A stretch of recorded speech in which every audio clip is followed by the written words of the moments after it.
Hey friends, good morning. Let's talk about communication barrier, जो कि बहुत इंपॉर्टेंट टॉपिक है जब आप अपने नेट एग्जाम के लिए प्रिपेयर करते हैं। तो कम्युनिकेशन बैरियर होता क्या है? जब आप बातचीत कर रहे होते हैं, वो जो आपका संवाद है, बातचीत है, अगर उसमें कोई प्रावधान आ जाता है, कोई बैरियर आ जाता है और आपकी बातें कंप्लीट नहीं हो पाती, आपका संवाद प्रॉपर आपका कंप्लीट नहीं हो पाता, तो उसे हम कम्युनिकेशन बैरियर कहते हैं। अब ये कितने प्रकार का है? सबसे पहले फिजिकल बैरियर, जो कि सबसे पहला एग्जाम्पल है।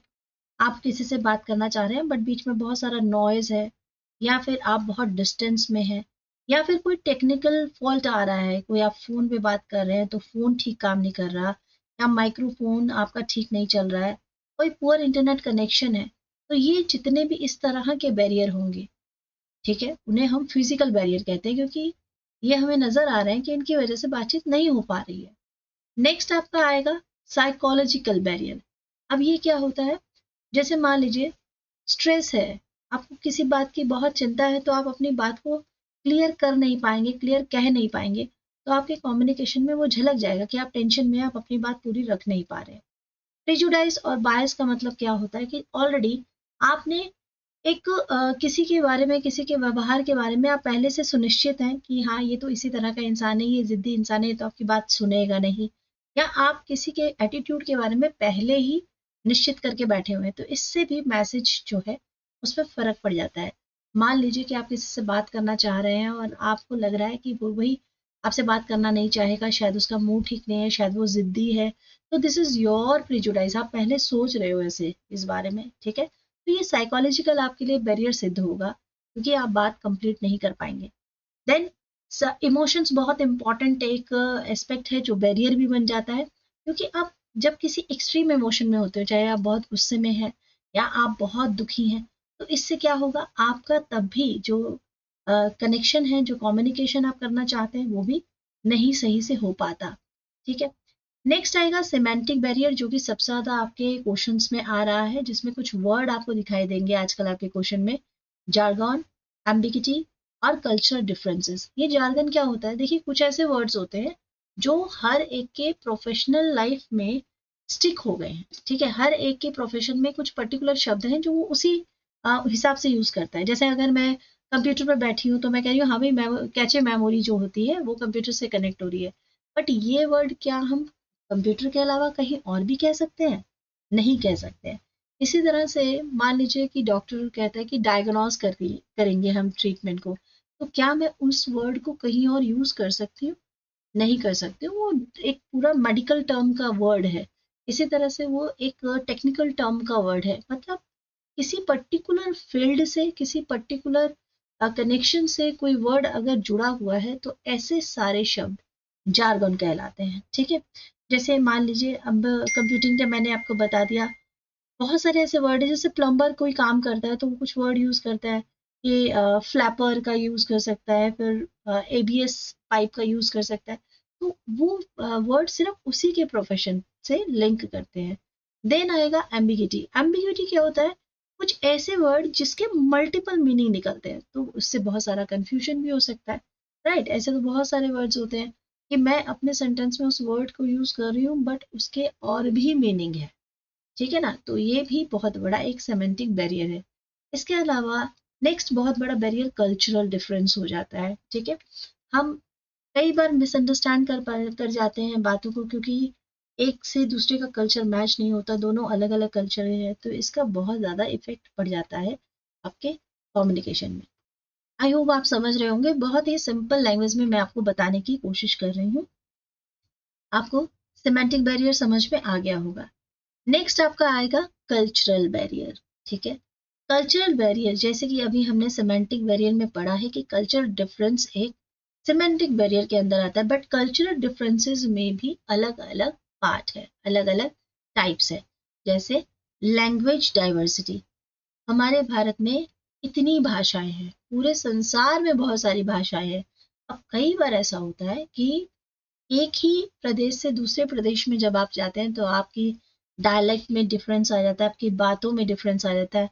ठीक है। कई बार ऐसा हुआ है कि आप जो वर्ड कॉमन यूज करते रहे हैं, कभी उससे कोई प्रॉब्लम नहीं हुई, बट आप अगर वो वर्ड किसी और स्टेट में जाके बोल रहे हैं, तो तुरंत आपके पीछे जो है लोग डंडा लेके दौड़ पड़े, अरे कि ये कैसे बोल दिया। मतलब कई बार ऐसा होता है ना कि हम वो वर्ड, हमारा एक्सेंट जो है हम अलग कह रहे हैं, वो कुछ और समझ रहे हैं, बिकॉज वो वर्ड उनके कल्चर में कुछ और मीनिंग रखता है। तो this is the very big barrier. ठीक है, उसके बाद आएगा नॉन वर्बल मिस इंटरप्रिटेशंस। कई बार हमारी बॉडी, हमारे गेस्चर्स, हमारा हाव भाव, चेहरे की भंगिमा जो होती है, वो गलत इंटरप्रेट भी कर सकता है ना। हम बहुत बार ऐसा सोचते हैं कि जैसे आप कॉलेज में नए जाते हैं, किसी ऑफिस में नए जाते हैं, तो कई बार ऐसा होता है कि आपके लिए कोई और इस तरह से इंटरप्रेट करके बैठा होता है कि ये देखो कितना नक चढ़ा है, कितना नक चढ़ी है, और बहुत जिद्दी दिख रही है, ये तो बात नहीं करना चाहती है। तो ऐसा कई बार ऐसा होता है कि हमारी बॉडी लैंग्वेज जो होती है, हमारे गेस्चर्स होते हैं, कई बार गलत इम्पैक्ट भी डाल सकते हैं और कई बार पॉजिटिव इम्पैक्ट भी डाल सकते हैं बिना हमारे बोले हुए। ठीक है, तो दोनों तरह से एक बैरियर का काम करता है, क्योंकि हम कहना कुछ चाहेंगे बट हमारा जो पोस्चर है वो कुछ और कहेगा। अब मान लीजिए अगर मैं गुस्से में आके कहूँ कि तुम बहुत अच्छे हो, तो जो मेरा चेहरा, मेरा पोस्चर कह रहा है और जो मेरे मुंह से निकल रहा है, उन दोनों में मैच नहीं हो रहा। इसका मतलब ये है कि हम अपने गेस्चर और बॉडी लैंग्वेज को भी अपने सेंटेंस के हिसाब से बोलेंगे। देन आता है कल्चरल एजम्पशन। ये क्या है? जब हम ये एक्सपेक्ट करेंगे कि भाई दूसरा जो है हमारे कल्चर नॉर्म्स को समझे, हम उसके दोनों एक दूसरे के कल्चर के हिसाब से अगर बात नहीं कर पा रहे, तो ये एजम्पशन जो होता है एक बैरियर सिद्ध हो सकता है। नेक्स्ट आपका आएगा ऑर्गेनाइजेशनल बैरियर्स। आपको दो बैरियर के बारे में सबसे पहले पढ़ना है, एक है सिमेंटिक बैरियर और फिर है ऑर्गेनाइजेशनल बैरियर। इसमें सबसे पहला आएगा रैडिकल इशू, देन आएगा लैक ऑफ पॉलिसीज और उसके बाद आता है इंफॉर्मेशन ओवरलोड। हायरार्किकल इश्यूज में जो अथॉरिटी लेवल है वो ओपन डायलॉग करता है, ठीक है, जिसकी वजह से क्या होगा इनहेबिट ओपन डायलॉग। इसकी वजह से क्या होगा, अब ये बहुत बड़ी प्रॉब्लम है हर एक ऑर्गेनाइजेशंस में। ये आपने क्लियर देखा होगा कि जो सीनियर्स हैं वो हमेशा एक्सपेक्ट ये करते हैं कि जूनियर हमारे सामने ज्यादा मुंह ना चलाए, ज्यादा ना बोले, बहस ना करे। ठीक है, अब अगर कई बार ऐसा होता है ना कि बहस करनी भी जरूरी हो जाती है, कुछ ओपन बातें, ओपन डायलॉग होने जरूरी हो जाते हैं, तो ये इशू जो है एक बहुत बड़ा ऑर्गेनाइजेशनल बैरियर कहलाता है जो अथॉरिटी लेवल पे होता है। फिर लैक ऑफ पॉलिसीज, इसका क्या मतलब हुआ, बहुत सारा ऐसे ऑर्गेनाइजेशन है, मैं तो कहूंगी 90% ऐसे ऑर्गेनाइजेशन आपको मिलेंगे जहां आपको बस चुपचाप काम करना है। ठीक है, आप अपनी भड़ास नहीं निकाल पा रहे हैं क्योंकि आपका सीनियर आपकी बात नहीं सुनना चाहता है, आप कुछ कहना चाह रहे हैं, आपके पास कुछ अच्छे आइडियाज हैं, पर कोई लेना नहीं चाहता है क्योंकि आपको लेवल की वजह से समझा जा रहा है कि आप तो ऊपर की पोजीशंस में नहीं है। तो ये फॉर्मल चैनल अगर हो किसी ऑर्गेनाइजेशन में जहां हर कोई अपनी कम्युनिकेशन को रख पाए, बात कर पाए, तो कितना अच्छा हो जाए। बट लैक ऑफ पॉलिसीज जो है वो इस तरह के ऑर्गेनाइजेशनल बैरियर को तैयार करती हैं। देन इंफॉर्मेशन ओवरलोड, कई बार ऐसा हो जाता है कि बहुत सारी इंफॉर्मेशन हो जाती है जो एक ही बार में आप तक ट्रांसफर की जाती है, और एक ही बार में आप इतनी सारी इंफॉर्मेशन को ना तो एडजस्ट कर पाएंगे, ना उसके सही मीनिंग को समझ पाएंगे, और ना फिर उसका आप रिप्लाई दे पाएंगे। तो इस तरह के ऑर्गेनाइजेशन बैरियर्स बहुत ज्यादा आपको दिखाई देंगे। ठीक है, इसके बाद आता है perceptual and technological barrier. Now everyone using computer, but this doesn't mean कि सबको कंप्यूटर आता है।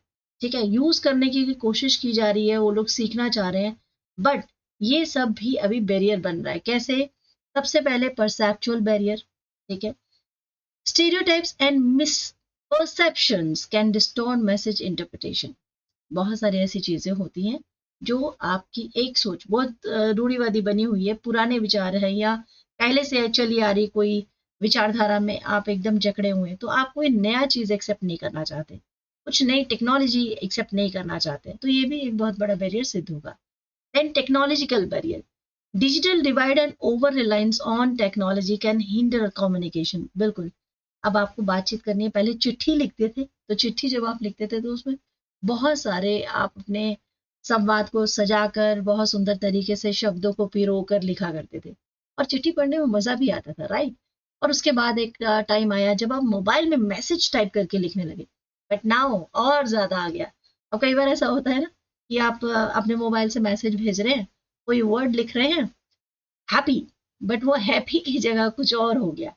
ठीक है, आप लिखना चाह रहे हैं वाइफ, वो वाइफ की जगह वाईफाई हो गया। तो ये भी तो टेक्नोलॉजिकल बैरियर ही है ना, कि कितना ओवर रिलायंस हो गई टेक्नोलॉजी। अब हम डिपेंड होते जा रहे हैं टेक्नोलॉजी पर। ठीक है, तो हम उसको करेक्ट नहीं करना चाहते।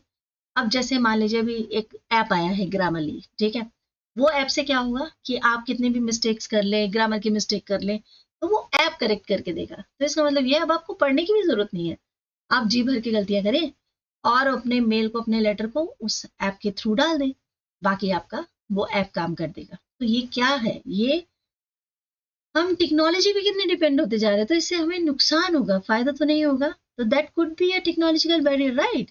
Psychological barrier, even we have already physiological.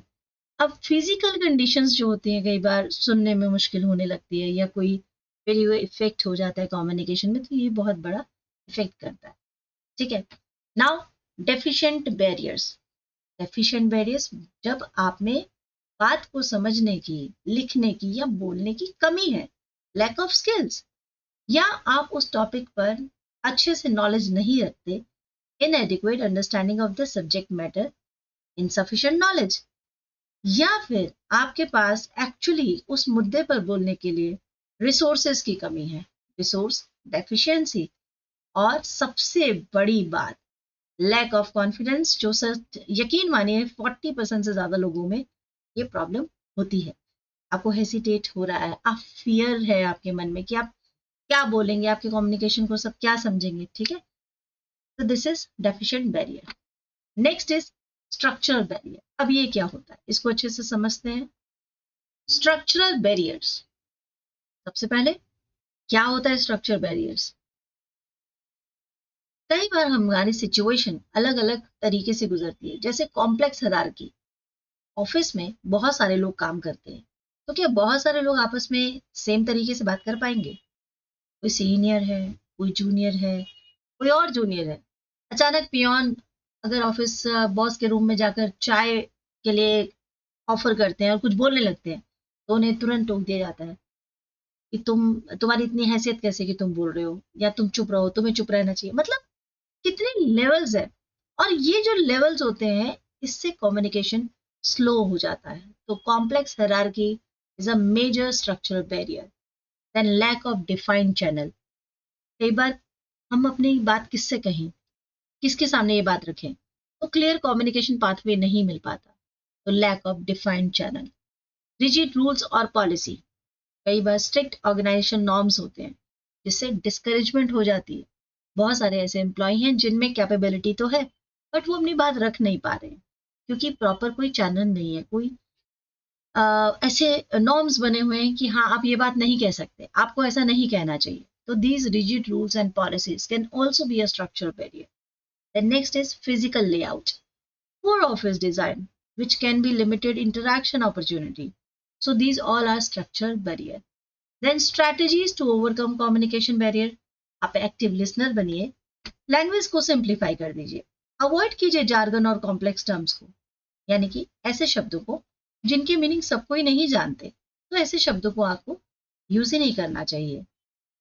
Use नहीं करना चाहिए यानी अननेसेसरी यूज नहीं करना चाहिए। लैंग्वेज को सिंप्लीफाई रखिए, कल्चरल सेंसिटिविटी को समझिए, रिस्पेक्ट कीजिए, और सभी के जो नॉर्म्स हैं, जो कल्चर है, उसके हिसाब से बात कीजिए। फीडबैक मैकेनिज्म्स तो जरूर होना चाहिए। आपने जो भी बात कही, ये कंफर्म जरूर कीजिए कि जो आपकी बात को सुन रहा है, क्या वो समझ पा रहा है कि नहीं। So these are the strategies to overcome communication barrier. So these all are very important.